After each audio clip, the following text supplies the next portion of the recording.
I understand non-excludable, non-rival. That makes sense to me. What about this deadweight loss? I don't. This is confusing for me.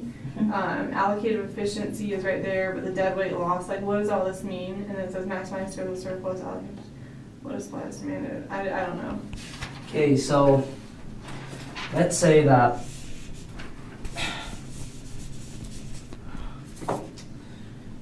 so if this is the market price, right? The market should be there. Mm-hmm. So that everyone can get the full surplus right there. But for some reason, the governments want to set a price floor right there. It means that price can't go below that, and so it can't reach this point.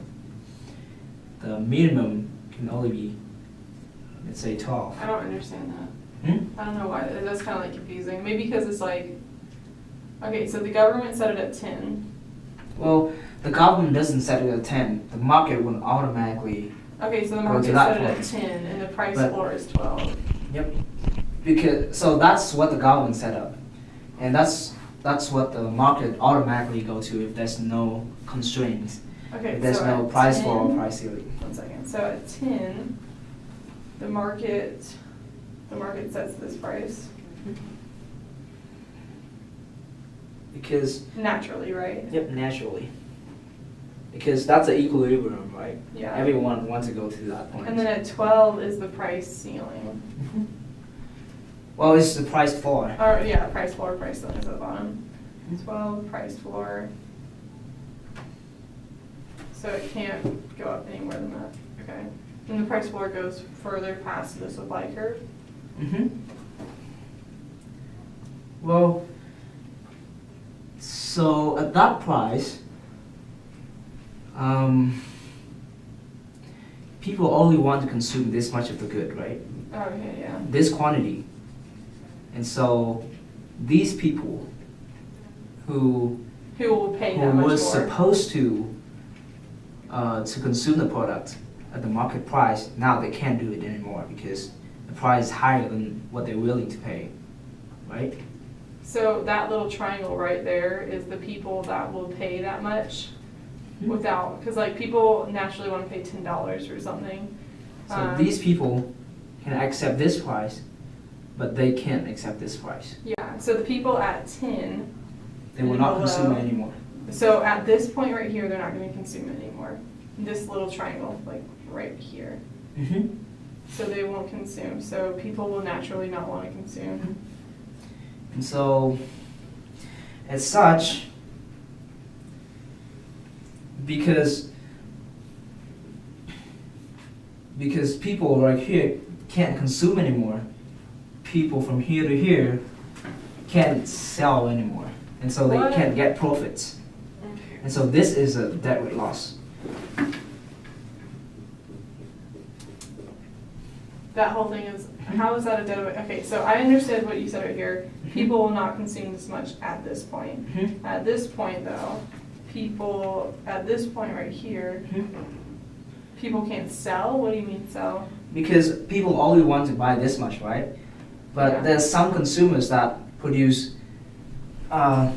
these quantities of the good, right? And so they can't sell these products right here. Okay, so from here on out, like right here, this little This quantity. So in this area, people won't be able to sell. Mm-hmm. And so only these suppliers along this part of the curve can sell their product, right? Yeah. And so at that point, people won't sell at that price. what's that? At that point, like right here, people won't sell in this little area. Yeah. So people Or what's can't a better sell way it to from say here to that? here. People won't sell. Well, let's not make it too complicated. Okay. Basically, they can achieve this much of the surplus. Yeah. but because people here can't buy them anymore because the price is too high, you can't achieve that surplus over there, and so that's a loss of the society. Okay, so that's why it's called deadweight loss. So this area right here equals deadweight loss. Because it's a loss of society.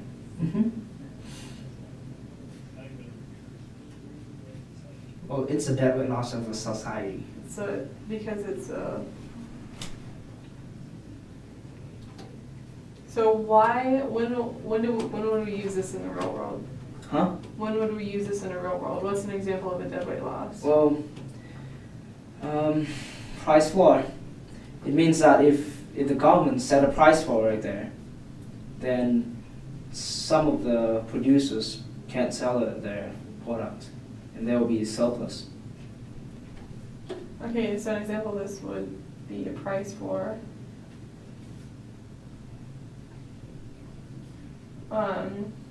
And when producers can't sell.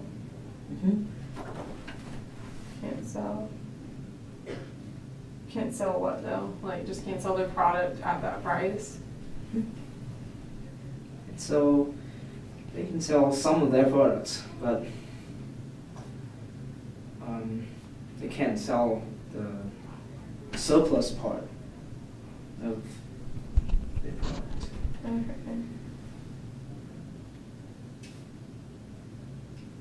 Okay. Does that make sense? Yeah. Okay. Okay. Everything else I kind of understand.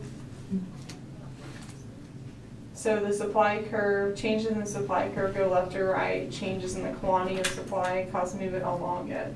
So it would be like going up or down just with quantity, but the change in supply moves left or right.